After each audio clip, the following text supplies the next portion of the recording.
Hi friends, welcome to my channel.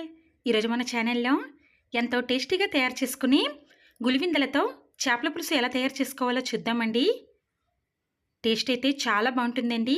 అంతేకాదండి, ఈ గులివిందలు హెల్త్కి కూడా చాలా మంచిదండి. అయితే ముందుగా 1 కిలో గులివిందలను తీసుకొని వాటిని బాగా వాష్ చేసుకోవాలి. ఇవైతే పెద్ద సైజు గులివిందలండి. వీటిల్లో చిన్న సైజు గులివిందలు కూడా ఉంటాయి. కానీ ఇవైతే ముళ్ళు తక్కువగా ఉండి వీటి రుచి కూడా చాలా బాగుంటుంది.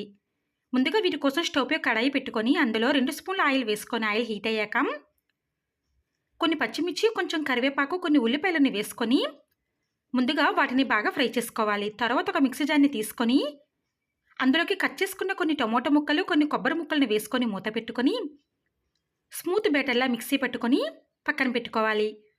తర్వాత ఆనియన్స్ బాగా ఫ్రై అయిన తర్వాత అందులోకి 2 స్పూన్ల అల్లం వెల్లుల్లి పేస్ట్ని వేసుకొని అది పచ్చి వాసన పోయేంత వరకు బాగా ఫ్రై చేసుకోవాలి.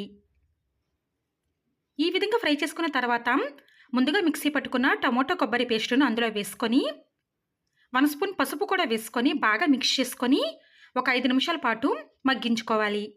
5 నిమిషాల తర్వాత మూత తీసి బాగా కలుపుకొని అందులోకి 1 స్పూన్ కారం, రుచికి సరిపడా ఉప్పును కూడా వేసుకొని బాగా మిక్స్ చేసుకోవాలి.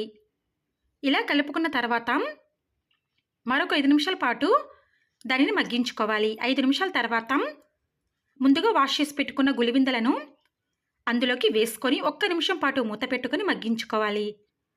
తర్వాత 1 అవర్ ముందు నానబెట్టుకున్న చింతపండులో నుంచి చింతపండు రసాన్ని తీసుకొని మగ్గుతున్న చేపల్లోకి వేసుకోవాలి.